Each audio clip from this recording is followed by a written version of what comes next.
Welcome to episode 94 of OTD, your daily dose of soccer history by 17 Laws Guy. It's February 2nd, 2011. We're in Ibagué, Colombia, at the Estadio Manuel Murillo Toyo. A compact ground, a noisy night, a home crowd that knows exactly what this moment could become. On paper, this is a formality.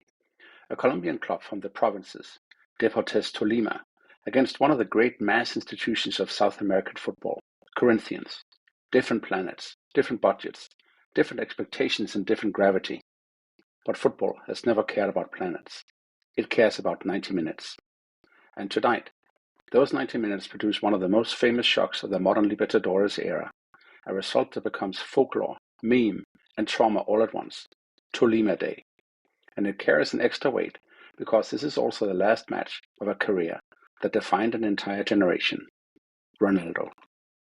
But how did we get here? To understand what this elimination detonated the way it did, you have to understand what Corinthians are. Corinthians are not just a club. They are a social force in Sao Paulo, the club of the masses, the timão, the feel, with a history that is built on emotion, humiliation and revenge, droughts and eruptions, crisis and resurrection. If you remember episode 5, we went back to 1933, to professional football's dawn in Brazil, and to one of the defining scars in Corinthians' DNA, the day they were routed 8-0 by Palestra Italia, the club that later becomes Palmeiras. That match wasn't just a derby loss, it was a civic event. Corinthians grew up in that kind of environment, where football isn't a hobby, it's identity under pressure. Now add the continental obsession. For a club this big, there was one trophy that kept slipping away, the Copa Libertadores. They had tasted the heights, the 2000 Club World Cup, the global stage, the myth-making, but the Libertadores, always incomplete. In 2000, they reached the semi-finals and met Palmeiras, and the tie turned into one of the great knives of Brazilian football, elimination on penalties. In 2006, they returned with a squad full of names, and the campaign ended in chaos and invasion. By 2010, Corinthians are in their centenary year, determined to convert weight into destiny. And the symbol of that mission is standing up front in number 9, Ronaldo, the Fenomeno. 2 World Cups, Ballon d'Or, the 2002 redemption arc, the face of modern Brazilian football in its most cinematic form. But in 2011, Ronaldo is no longer the hurricane.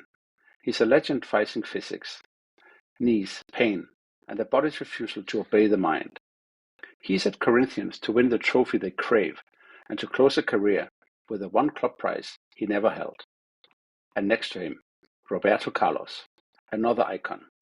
On the bench, Tite, the coach whose identity is structure and control. This is a squad built for the group stage at minimum. And yet, because of how qualification worked, Corinthians aren't even in the group stage. They're stuck in the pre-Libertadores, the first stage playoff, where one bad week can erase an entire year. And their opponent is Tolima. Deportes Tolima are not a continent brand. They are from Ibagué, the Vino Tinto y Oro, founded in 1954 with a proud local identity and a reputation for being organized, stubborn, and difficult to play against at home. At the time, the domestic trophy cabinet is thin compared to the giants, a single Colombian league title, won in 2003. But they have something that matters in these ties, a team, a clear plan, and a coach who believes the game is decided by discipline, not reputation, and a stadium that compresses the pressure until the favorite starts to feel it in the lungs. The tie begins in Sao Paulo at the Pacaembu on January 26. Corinthians are at home. They have Ronaldo, they have Roberto Carlos, and they have the crowd. But what they don't have is clarity. Tolima defend, waste time intelligently, and treat every minute without conceding as a victory. Corinthians take shots, they win corners, they build waves, and yet the match ends goalless. No goal, no cushion, no this is fine, just an uneasy truth. The giant has left the door open. The second leg, February 2nd, Ibagué. This is where the tie becomes a trap, because Corinthians arrive carrying the burden of their own ambition. Every minute at 0-0 increases the pressure, not on Tolima, but on Corinthians. Tolima are playing with house money. Corinthians are playing with a mortgage. The first half is tense and tight. Corinthians push. Tolima break. The crowd rises with every counterattack because the stadium knows what a favorite looks like when it starts to doubt. Halftime, 0-0. Aggregate, still 0-0. And now the tie enters the phase where a single moment becomes destiny. And in the 65th minute, it happens. Danny Santoya scores for Tolima. 1-0. Ibagué erupts. Because now the story isn't, can Tolima survive? It's, can Corinthians process shock? 12 minutes later, the second blade lands. Wílder Medina makes it 2-0. And in that moment, you can feel the scale of the upset. Corinthians, with Ronaldo, with Roberto Carlos, with all that weight, have gone 2 full matches without scoring. And now they need 2 goals in a stadium that has transformed into a furnace. They don't get them. Final score, Tolima 2, Corinthians 0. And aggregate 2-0. Corinthians are out before the group stage even begins. It's historic. It's the first time a Brazilian club falls at this preliminary step, eliminated before the groups. And instantly, the result becomes a cultural object, not just a match, a day. Tolima Day. And now to the so what, because the immediate aftermath is ugly. Corinthians fans are furious. Graffiti appears. Ronaldo becomes the lightning rod. Corinthians didn't lose because of one man, but football crowds don't distribute blame like analysts. They distribute like weather. And Ronaldo is a storm cloud they can see. 2 weeks later, on February 14, Ronaldo announces his retirement. He does it in tears. He cites pain and the body's failure, and a condition that affected his metabolism, the kind of thing that sounds clinical until you realize it's an athlete describing the slow collapse of control over his own body.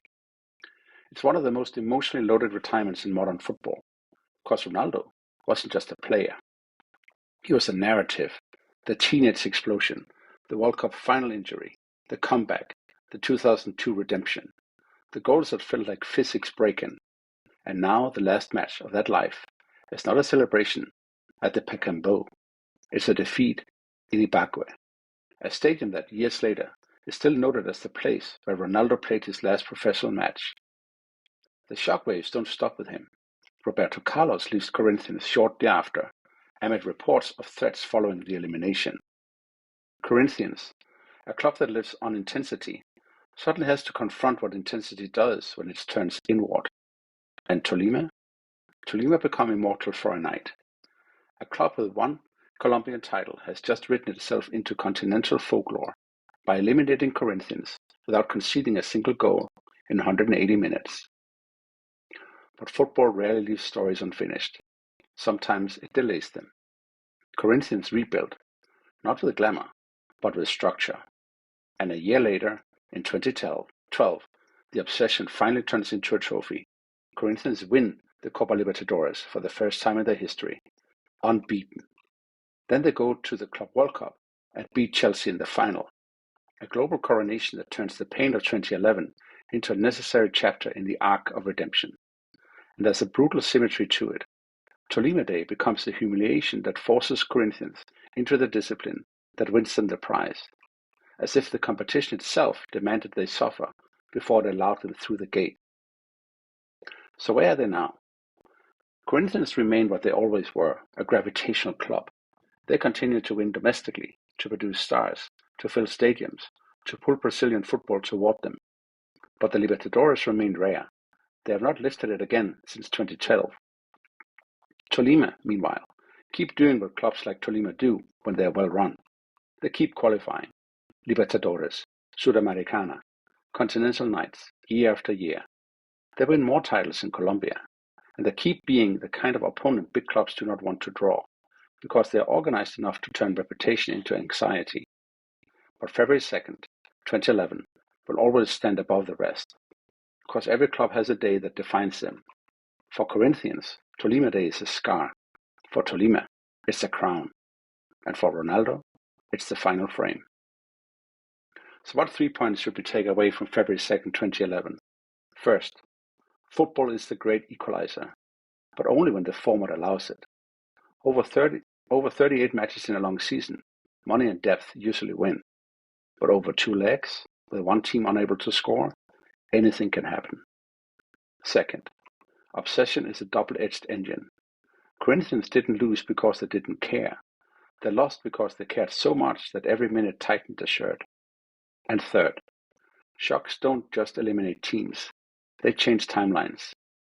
Tolima didn't just knock Corinthians out, they accelerated endings, forced exits, and triggered the chain that leads directly to Corinthians lifting the trophy a year later. On this day, in 2011, Deportes Tolima eliminated Corinthians from the Copa Libertadores, and football did what it always does. It proved that the gap between giants and outsiders can be real, and still be irrelevant. That's all for episode 94 of OTD, your daily dose of soccer history. If you have another Tolima Day story for the show, email me at otd@17lawsguy.com. Tomorrow, in episode 95, February 3rd, 1935, Real Madrid 8, Barcelona 2, and how one scoreline reverberates for generations. Stay tuned.